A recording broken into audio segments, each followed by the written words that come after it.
The moment that nagging feeling sank its claws into me, I couldn't shake it. It started like this. One random Tuesday, as she grabbed her keys and said, "I'll be back after spin class," something felt off. Not her tone, she sounded perfectly normal. Not her outfit, leggings and a loose tank, exactly what you'd expect for a workout. But my eyes darted to her hands as she stepped toward the door. No yimba. I don't know why it hit me so hard right then. Maybe it was the fact that I'd seen her leave without it so many times before, but it only now clicked. "Hey," I called out casually, trying to keep the suspicion from my voice. "Aren't you bringing your stuff?" She froze for just a split second. So brief I might have missed it if I wasn't paying attention. Then she turned, flashing the kind of easy smile I used to think was authentic. "Oh, I don't need it tonight. I have a locker at the gym," she said lightly. "Don't wait up. Love you." The door shut behind her before I could respond. Something about that answer didn't sit right with me. I knew my wife. She hated the idea of gym lockers, called them bacteria bins. That was why she always lugged her bag back and forth, stuffed with towels, toiletries, her water bottle, and an extra set of clothes. And yet here she was ditching it entirely.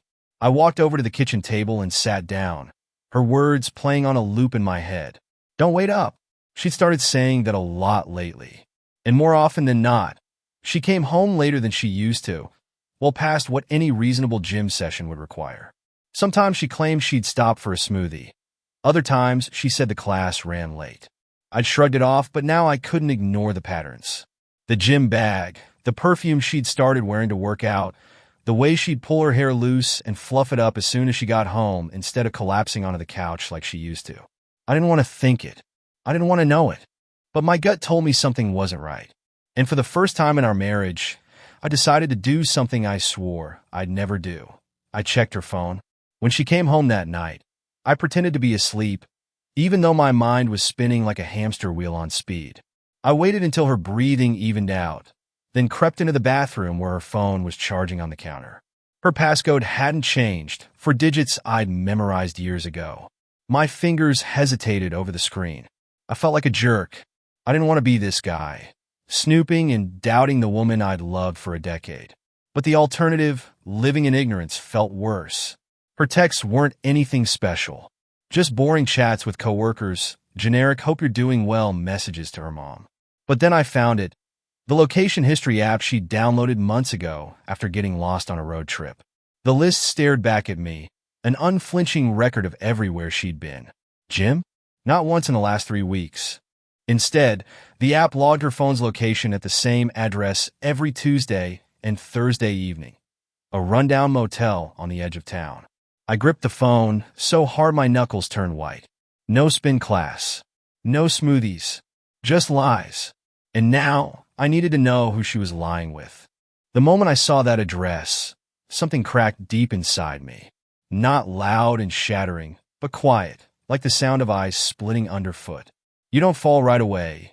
The break comes first, and then the plunge. For the rest of the night, I stared at the ceiling in the darkness, her soft breathing beside me, like a metronome marking the seconds. I wanted to roll over, grab her shoulders, and demand answers. I wanted to hear her stammer her way through an explanation, to see her scramble for lies she thought I'd believe. But then what? What would I do if she admitted it? What would I do if she didn't? Trust is a fragile thing. You spend years building it, brick by brick, through late-night conversations, small sacrifices, and shared secrets. And when someone you love betrays it, it doesn't just hurt. It calls everything into question. Was she tempted? Was I not enough? Did she even care? I tried to rationalize it, to convince myself it could be nothing. Maybe it was a work thing. Maybe she was helping a friend. Maybe she just didn't want to tell me because she thought I'd get the wrong idea. But my gut wouldn't let it go. If there was nothing to hide, why hadn't she mentioned it? Why all the secrecy? The next morning, she was radiant, as if nothing had changed.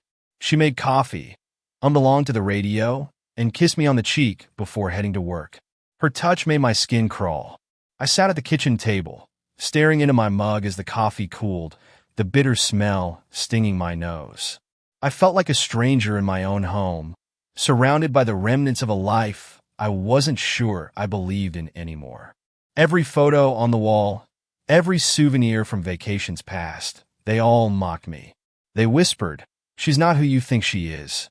I wanted answers, but I wasn't ready to confront her yet. I needed more. I spent the day going through the motions at work, barely able to focus. My mind kept cycling through every moment of our relationship, searching for clues I might have missed. Had there been signs? The truth was I couldn't pinpoint when things had started to change. She'd been distant lately, sure, but life was stressful. Work had been demanding for both of us, and we'd fallen into a routine that felt more like cohabitation than romance. But wasn't that normal? Didn't all relationships settle into a rhythm eventually? And yet, in the back of my mind, I kept coming back to the perfume, the one she wore last night. It was her special occasion scent, heady and sultry, nothing like the light, floral spray she used every other day. She wore it for anniversaries, weddings, the kind of nights you want to feel desired. And now, apparently, for trips to the gym. The realization hit me like a gut punch. She wasn't just lying. She was choosing someone else, dressing up for him, perfuming herself for him. Whoever he was, she'd crossed a line. And that line might as well have been drawn in fire. That evening, as she got ready to work out again, I didn't try to stop her. I didn't ask questions or accuse her of anything. Instead, I kissed her goodbye like I always did and let her leave, even though every fiber of my being screamed for me to grab her arm and make her stay. But I had a plan. Before she even pulled out of the driveway, I was out the door, following at a distance. My heart raced as I tailed her car down the freeway, each passing mile deepening the dread in my chest. When she finally turned into the motel parking lot, my hands tightened on the steering wheel. This wasn't just suspicion anymore. This was confirmation. I parked down the street and watched as she stepped out of her car, smoothing her hair and looking around. For a moment, I thought she might see me, but then she turned and walked toward the room. Not alone. A man emerged from the shadows, his arm wrapping around her waist like he owned her. She laughed, her laugh, the one I thought belonged to me, and disappeared inside with him. I gripped the steering wheel so hard it hurt. Temptation, betrayal, trust. These weren't abstract ideas anymore. They were the weights crushing me one by one. And as I sat there in the dark, I knew there was no going back. Sitting in my car, hidden in the shadows of a nearly empty parking lot, I felt 1,000 emotions vying for control. Anger was the loudest, a boiling, surging fury that begged me to storm over, pound on that motel door, and force them to face me. But anger wasn't alone.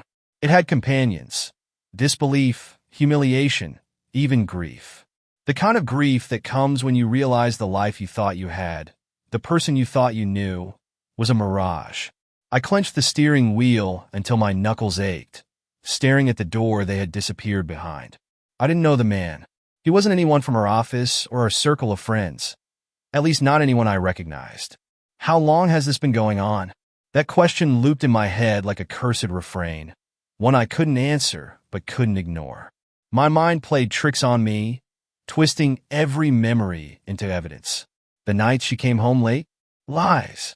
The time she claimed she was too tired to talk? Lies. The morning she smiled at me across the breakfast table? Lies. But then came the worst part, the questions that turned inward. What did I do wrong? Was I not attentive enough? Did I work too much? Had I missed some obvious sign? Or worse, driven her into the arms of someone else? It was easier to blame myself than to admit she had made a choice, unprovoked and deliberate, to betray me. I wasn't perfect, I knew that, but I had been loyal. I had loved her. Hadn't that been enough? I sat there for hours, the glow of the motel's neon sign flickering through my windshield. The noise in my head was deafening, but outside, the world was eerily quiet. The only sounds were the occasional rumble of a passing car or the distant hum of crickets. Somewhere behind that thin motel wall, my wife was with him, laughing, touching, doing the things that used to be ours. I imagined her hands on him, her lips pressed against his skin, and the rage inside me flared so hot it felt like my chest might explode. But beneath the rage was something colder. Resolve. If she thought she could destroy me and walk away unscathed, she was wrong. Around midnight, the door to their room opened, and they stepped out. She was adjusting her hair, her cheeks flushed, while he leaned casually against the doorframe, smirking like a man with no conscience. I pressed my phone's record button, zooming in on them through the windshield. Every movement, every glance between them felt like a dagger. She stood there for a moment, laughing at something he said before kissing him goodbye and heading to her car. That laugh, her laugh, shattered something inside me. I'd always thought laughter was sacred, something born from joy and shared in intimacy. It was the soundtrack of our life together, woven into our private jokes and silly moments. But now it was theirs. As she drove off, I followed at a distance, making sure she didn't notice me. The whole way home, I kept asking myself what I would say when she walked through the door. Would I confront her? Scream at her? Demand answers? But by the time I pulled into the driveway, I knew I wouldn't. I wasn't ready to tip my hand just yet. She came inside, her footsteps soft as she moved through the house. When she slipped into bed beside me, I didn't flinch. I kept my breathing steady, pretending to sleep as her scent, familiar but now tainted, drifted over me. She didn't say a word. No apology, no explanation, no hesitation. And that was what hurt the most. As she settled in, I stared into the darkness, my mind spinning with plans. This wasn't just about betrayal anymore. It was about taking back control. Tomorrow, I decided the reckoning would begin. The morning after watching her walk out of that motel, I felt like I was moving underwater. Every sound was muffled, every action slowed.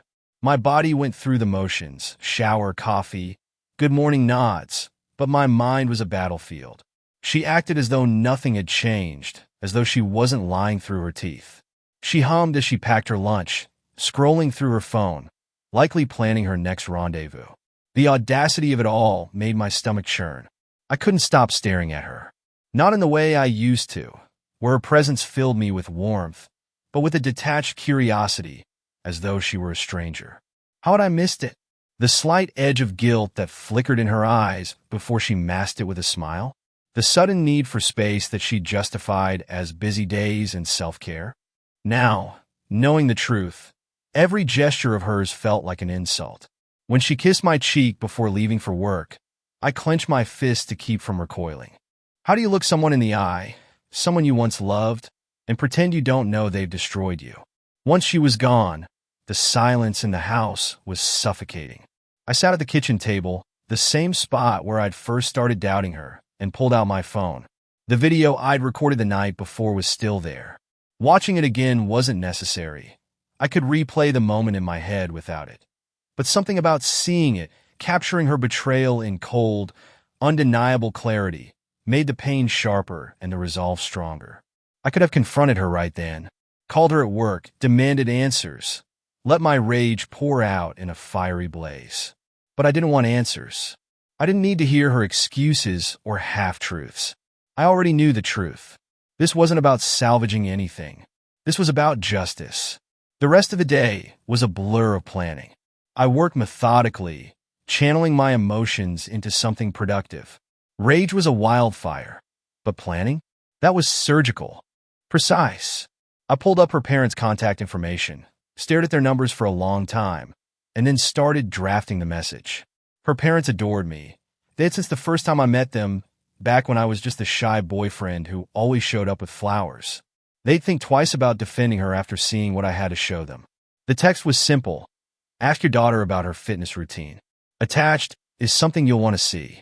I hesitated for a moment, my thumb hovering over the send button.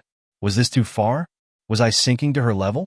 But then I remembered the way she'd kissed him, the way she'd laughed in his arms like the life we built together meant nothing. And I pressed send. That night, when she came home, the air between us felt thick and electric, though she didn't notice. She slipped off her shoes, asked about my day, and settled onto the couch with her phone, oblivious to the storm I'd set in motion. Her phone vibrated once, then again, and again. I watched out of the corner of my eye as she picked it up, her expression shifting from curiosity to confusion and then to horror. Is everything okay? I asked casually, my voice steady in a way I didn't know was possible.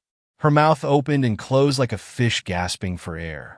Finally, she muttered something about needing to make a call and fled to the bedroom, phone in hand. I followed, standing silently in the hallway as I listened to her frantic whispers. She was speaking to her mom, stumbling over words, trying to spin a story I couldn't quite make out. But I didn't need to hear it. I'd already won the first round. That night, she barely spoke to me. She avoided my eyes, and I let her. As I lay in bed next to her, I felt the faintest flicker of satisfaction. It wasn't healing, not by a long shot, but it was the beginning of something. She thought this was over. She thought damage control would save her.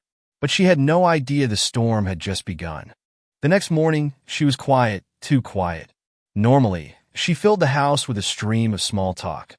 What she'd read online, her plans for the day, some anecdote from work. But now, the only sounds were the clinking of her coffee mug and the distant hum of the refrigerator. Her eyes darted to me occasionally, wary and hesitant. She was unraveling, and I didn't have to say a word. The weight of the message I'd sent her parents, the video, and the undeniable truth must have been pressing down on her like a vice. "Did you sleep okay?" I asked, keeping my tone casual as I buttered my toast. "Yeah," she replied too quickly, her voice tight. "You? Oh, like a rock," I said, looking her straight in the eye. Her face faltered for a split second, and I saw it, the crack in her carefully constructed mask. It was subtle, but it was there. She wasn't the confident, composed woman she'd been a day ago. She was panicking. I knew her parents would confront her. They weren't the type to sweep things under the rug, and they'd adore a scandal even less than I did. Knowing them, they'd probably already called her multiple times, demanding an explanation. I pictured it. Her mother, clutching her pearls in outrage. Her father, pacing the living room with a scowl. They'd adored me, and now they'd be forced to reconcile their perfect image of their daughter with the evidence I'd handed them. But what gave me the most satisfaction wasn't their anger. It was knowing she couldn't talk her way out of it. People can deny words. They can twist conversations, reframe accusations. But video? That's indisputable. She left for work shortly after breakfast, her movements mechanical, her tone clipped. She said goodbye, but didn't meet my eyes. I didn't press her, didn't acknowledge the tension simmering between us. That was the beauty of my plan. She didn't know how much I knew. She didn't know if I was just suspicious or if I'd uncovered everything. The not knowing was eating her alive. When she left, I let out a breath I didn't realize I'd been holding.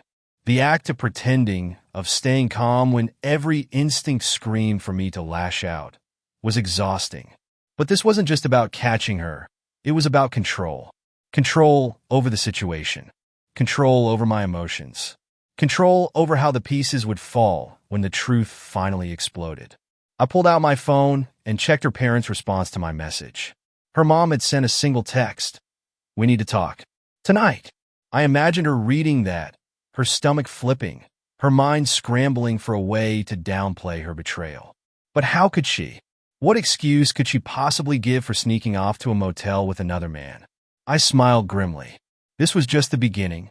When she came home that evening, the tension was palpable. She barely said a word, and when I asked how her day was, she mumbled something about being tired. Her phone buzzed on the counter, and she flinched like it was a grenade about to go off. She snatched it up, her face pale as she read the screen. "Everything okay?" I asked, keeping my tone innocent. She nodded but didn't look up. "Yeah, just work stuff." "Work, right." I let it go, knowing full well she was lying. She excused herself early, retreating to the bedroom with her phone clutched tightly in her hand. I stayed in the living room, sipping a glass of whiskey, listening to the faint murmur of her voice on the other side of the door. She was talking to someone, probably her mom, judging by the way her tone shifted from pleading to defensive. I didn't need to hear the words to know how the conversation was going. By the time I joined her in bed, she was staring at the ceiling, her phone dark on the nightstand. She didn't turn toward me when I lay down. For a while, the silence stretched between us, thick and suffocating. Then, finally she spoke, her voice barely a whisper.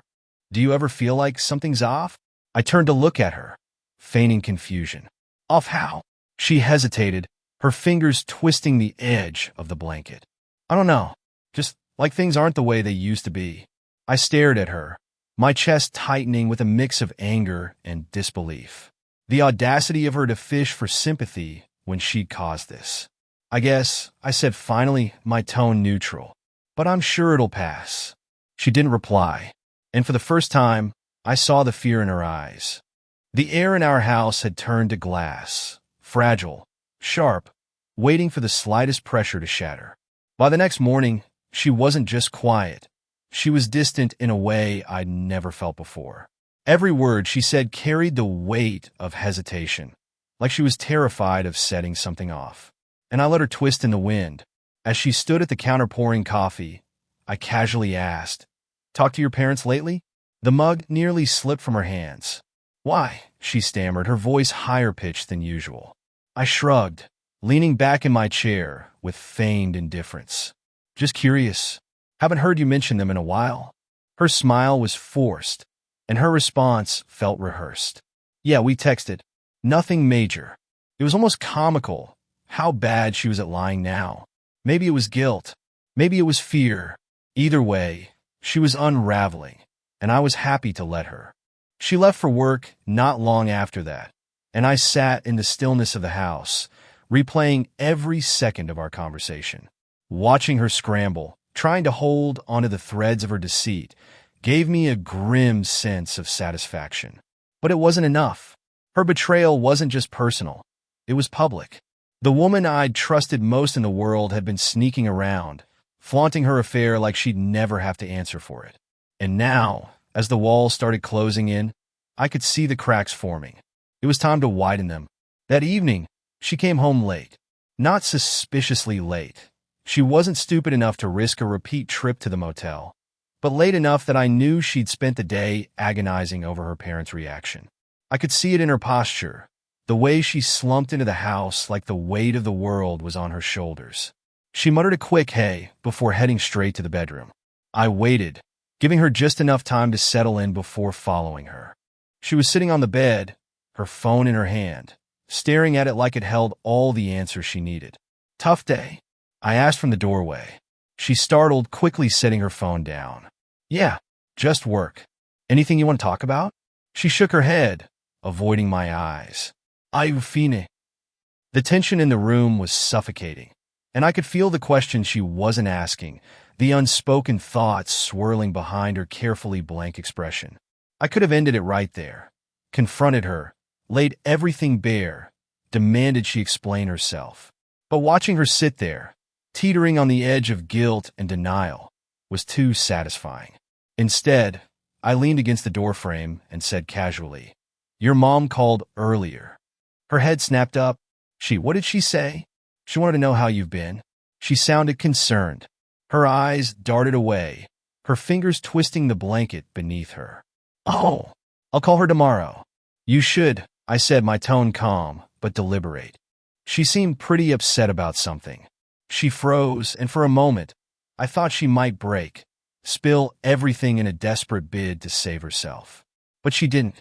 Instead, she nodded, muttered something about being tired, and climbed under the covers. That night, as I lay awake beside her, I thought about what came next. I had all the proof I needed, all the leverage I could ever want.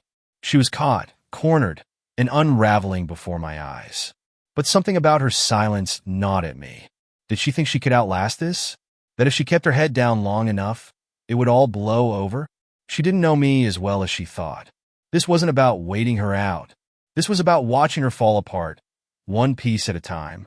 And tomorrow, I'd make sure the cracks widened even more. By the next morning, the cracks were no longer just visible. They were spreading fast.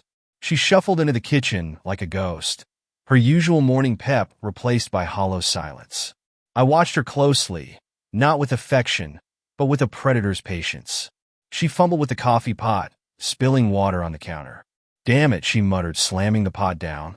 "You okay?" I asked from the table, my tone perfectly measured, as though I hadn't spent the last few days dismantling her world.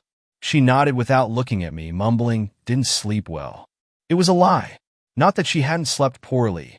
I could tell from the bags under her eyes, but I knew the real reason had nothing to do with insomnia. Guilt was a better thief of rest than any nightmare. I wondered how much longer she could keep this up. How much longer she could pretend everything was fine when the walls were crumbling around her. The first real fracture came halfway through breakfast. Her phone buzzed on the counter, and she jumped like it had shocked her. She glanced at the screen, her face tightening. "Who's that?" I asked casually. "Work," she said too quickly. "Work at this hour?" Her eyes flicked to me, and for the first time in days, I saw it. Panic. It was fleeting, a flash of raw emotion she couldn't mask fast enough. But it was there. "Yeah," she said, forcing a tight smile. "It's just busy lately." "Uh-huh."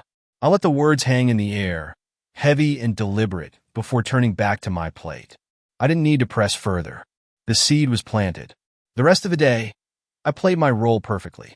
I acted normal, cordial, even while she stewed in her own paranoia.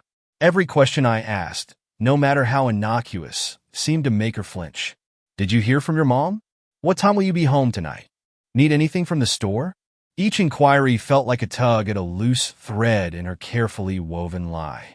And every time, she responded with short, clipped answers, as though speaking too much might unravel her completely. I didn't confront her. Not yet. This wasn't just about exposing her betrayal anymore. It was about watching her squirm, forcing her to face the reflection of her own guilt in every interaction. By the time she came home that evening, the tension had reached a breaking point. She was pale, her movements jerky, her eyes darting around like she expected something, or someone, to jump out at her. She barely said a word during dinner, pushing her food around on the plate while I ate in silence.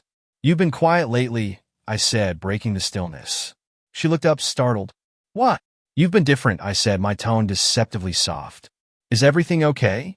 Her fork clattered against the plate as she set it down. "Yeah, of course. Why wouldn't it be?" I shrugged, leaning back in my chair. "You tell me." For a moment, she just stared at me, her expression a mixture of fear and confusion. Then she stood abruptly, muttering something about needing to check emails, and disappeared into the bedroom. I didn't follow her this time. I didn't need to. That night, I lay in bed next to her, the space between us an icy chasm. Her breathing was uneven, her body tense under the covers. She wasn't asleep. I could feel it. Neither was I. In the darkness, my thoughts turned over and over, each one sharper than the last. The betrayal wasn't just hers, it was ours. She had dragged what we built into the mud, desecrating the trust we'd shared with reckless abandon. But now, I wasn't just her husband. I was her mirror. And in that mirror, she would see the reflection of everything she'd tried to hide. Tomorrow, I decided, the glass would shatter. When I woke up the next morning, she was already gone. No coffee brewing, no half-hearted goodbye, just the faint impression of her body on the sheets. It wasn't like her to leave without a word. I stood in the empty bedroom, staring at the unmade bed, and felt a flicker of something I hadn't expected: grief. Not for her, or even for us, but for the version of my life I thought I'd been living. That version had been a lie, a fragile construct built on trust she'd shattered. And now, all that was left was rubble. I spent the morning pacing the house, trying to channel my emotions into something concrete. Anger, grief, bitterness, they swirled in my chest, demanding release. But I didn't let them control me. This wasn't the time to fall apart. Not yet. My phone buzzed on the kitchen counter, dragging me from my thoughts. It was a text from her mom. "Have you spoken to her?" "She's not answering us." I stared at the screen, the message staring back like a challenge. So she was running now, avoiding them, avoiding me. The walls I'd spent days pressing in around her had finally closed too tight, and she was scrambling for a way out.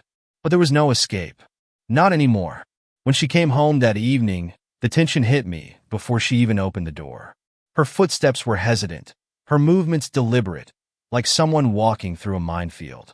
"Hey," she said quietly, dropping her bag on the floor. "Hey," I replied, my tone neutral. She lingered in the doorway for a moment, her eyes darting around the room. "How was your day?" "Fine," I said, setting my phone down. "Yours?" She hesitated, fidgeting with the strap of her bag. "Busy." "Ah," I said, leaning back in my chair. "Too busy to talk to your parents, I hear." Her head snapped up, her eyes wide. For a moment, she just stared at me, the color draining from her face. What did they say?" she stammered. "They're worried about you," I said, keeping my voice calm. "Said they've been trying to reach you all day." She opened her mouth to respond, but no words came out. The silence stretched between us, thick and suffocating, until she finally broke it. I've just been overwhelmed," she said, her voice trembling. "Work, family, everything, it's been a lot. Overwhelmed," I repeated, raising an eyebrow. "Or guilty." Her face crumpled like paper. "What are you talking about?" "You know exactly what I'm talking about," I said, my voice cutting through her denial like a blade. Her hands flew to her mouth, her eyes wide with panic. No, I don't. I stood, my chair scraping against the floor as I moved closer to her. "The motel," I said, my words sharp and deliberate. "The perfume. The gym bag you don't even bother bringing anymore. Shall I keep going?" She staggered back, her hands shaking. "Please, it's not what you think." "Then tell me," I snapped, my anger finally boiling to the surface. "What is it? What excuse do you have for sneaking off with another man while telling me you're at spin class?" Her mouth opened and closed, but no sound came out. She looked like a deer caught in headlights, her lies crumbling faster than she could rebuild them. She began, but the words died in her throat. "That's what I thought," I said, turning away from her. "You can't even lie to my face anymore, can you?" She sank onto the couch, her head in her hands, and for the first time, I saw tears streaking down her face. But they didn't move me. "Who is he?" I demanded, my voice cold. She didn't answer, her sobs filling the silence. And for the first time, I realized the truth. The woman I loved was gone. Whoever she was now, I didn't know her. I left her there, crying on the couch, and walked out of the room. I didn't need to hear her excuses or apologies. The damage was done, and no amount of tears would undo it. The reckoning wasn't over. But she wouldn't get the satisfaction of knowing what came next. I sat alone in the dark that night. The hum of the refrigerator and the ticking of the wall clock the only sounds in the house. She was in the bedroom, or maybe just hiding there, after her breakdown on the couch. The door had shut behind her hours ago, but the silence between us was louder than anything she could have said. My mind kept circling the same questions. Why did she do this? When did she stop loving me? Was it my fault? It was maddening, chasing answers I knew I'd never get. And even if she gave them, would they matter? What excuse could justify tearing apart the life we built together? The truth sat heavy in my chest. The woman I thought I knew was a stranger, and the version of her I loved was long gone. Around midnight, I got up, poured myself a drink, and went outside. The cool night air was a relief, a reprieve from the suffocating weight of everything that had been left unsaid. My phone buzzed in my pocket. I pulled it out and saw her mother's name on the screen. For a moment, I considered ignoring it. But then I hit answer. "Hi," I said, my voice flat. "Oh, thank God," her mom said. Her voice was tight, like she'd been holding back tears. "We've been so worried. She's not talking to us." I stared out into the darkness, taking a slow sip of my drink. "What did she say when you confronted her?" "Nothing," she admitted. She denied it at first, but when we mentioned the video, she just froze. She hasn't told us anything. "What's going on? What did you find?" I didn't answer right away. Part of me wanted to lay it all out, to tell them about the lies, the motel, the man. But another part of me, the part that still clung to some shred of dignity, stopped me. "She cheated," I said finally. The words felt heavy, but they also felt freeing. "I caught her. I sent you the proof because I figured you deserved to know the truth." Her mom inhaled sharply, like she'd been punched in the gut. "Oh my God," she whispered. I can't believe this." "Neither can I said, my tone colder than I intended. There was a long pause, and when she spoke again, her voice was barely audible. "What are you going to do?" I stared down at the glass in my hand, the amber liquid swirling like it held the answers. "I don't know yet," I said honestly, "but I'm not going to let her pretend this never happened." Her mom started to say something else, but I ended the call before she could finish. When I came back inside, The bedroom door was slightly ajar. Light spilled into the hallway, and I could hear her shuffling around. I stood there for a moment, watching the sliver of movement through the crack in the door. She wasn't crying anymore. Instead, she was packing. Her suitcase lay open on the bed, half filled with clothes she was tossing in without care. Running away? I asked, leaning against the doorframe. She froze, her back to me, her shoulders tense. I'm going to stay at a hotel for a while, she said without turning around. How ironic, I said, the bitterness dripping from my words. She flinched, but she didn't argue. I can't stay here, she said quietly. You don't say. I folded my arms, letting the silence stretch. Was it worth it? Throwing everything away for? What a fling. She turned to face me, her eyes red and swollen. I didn't mean for it to happen. I laughed, a cold, humorless sound. That's the best you've got? After all the lies, all the sneaking around? I didn't mean for it to happen? Tears welled up in her eyes again, but I wasn't moved. Not this time. You're not running from this, I said, my voice low and steady. You can leave, but you're not escaping the consequences. You'll tell your parents everything. You'll tell your friends. I won't be the one cleaning up your mess. Her lip trembled, but she nodded, zipping up the suitcase with trembling hands. Good, I said, stepping aside as she walked past me. You can let yourself out. She paused at the front door, looking back at me as if hoping for some sign of forgiveness. There wasn't any, and when the door shut behind her, the weight on my chest began to lift. The house was still, not the peaceful kind of stillness you find after a storm, but the eerie silence that lingers when something important has been ripped away. Her absence was immediate, a void that felt larger than her presence ever had. The suitcase, the hurried goodbye, the final slam of the door, it all echoed in my mind like a scene on repeat. I sat in the living room, staring at the spot where she'd stood, suitcase in hand. For the first time in days, there was no anger, no rage or bitter satisfaction, just an emptiness that felt heavier than anything I'd carried before. This was it, the end of something I had poured everything into, and yet it didn't feel like closure. The first text came late that night. I'm sorry. I stared at it for a long time, the words glowing on my phone like a mockery. What was she sorry for? For the betrayal? The lies? Or was she just sorry that she'd been caught? I didn't reply. What could I say that wouldn't cheapen everything? That I forgave her? That I didn't? Neither felt right, and I wasn't about to give her the satisfaction of a conversation she didn't deserve. The next text came an hour later. Can we talk? I need to explain. Explain. That was rich. She'd had plenty of chances to explain when I'd asked, point blank, about her late nights, her missing gym bag, her guarded phone. She'd chosen lies then. I silenced my phone and went to bed, knowing sleep wouldn't come easily. The next morning her parents called. I let it ring, but the voicemail they left was hard to ignore.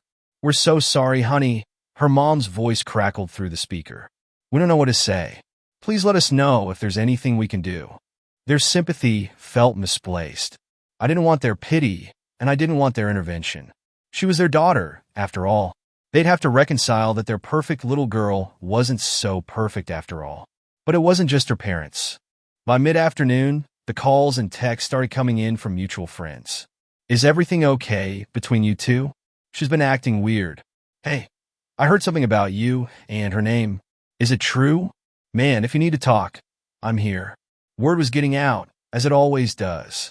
People who had no stake in our marriage were suddenly interested in its demise, hungry for details. I didn't give them any. This wasn't for them. Later that evening, I found myself sitting in the bedroom we'd shared, staring at the half-empty closet.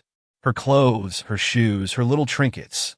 They were all gone, leaving behind an unnerving emptiness. And yet, her presence lingered in the strangest ways. Her favorite book still sat on the nightstand. A half-empty bottle of her perfume was tucked away on the dresser. Even the faintest outline of her handwriting was still visible on the calendar we kept by the bed. It hit me then, the person I thought she was would never walk through that door again. Because she never existed. When the phone buzzed again, I almost ignored it. But the name flashing on the screen stopped me cold. It wasn't hers. It was his. The man from the motel. I opened the message, my heart pounding. I'm sorry for what happened. I didn't know she was married until after. Please don't take this out on her. It was my fault too. I stared at the message, a fresh wave of anger surging in my chest. But it wasn't directed at him. It was at her. She told him about me after. Not before. Not when it might have mattered. That was who she was, someone who lied not just to me, but to everyone. I deleted the message without replying. He wasn't my concern. She wasn't either. For the first time in weeks, I felt something close to peace. It wasn't happiness or relief, but the quiet certainty that I didn't need answers anymore. She had made her choices, and now I would make mine. I grabbed the last remnants of her from the house, the perfume, the book, the calendar, and tossed them into a box. Tomorrow, I'd drop it off at her parents' place and let them deal with it. When I shut the box, I shut the door on her, on us, on everything we'd been. There was nothing left to salvage. And for the first time, I was okay with that.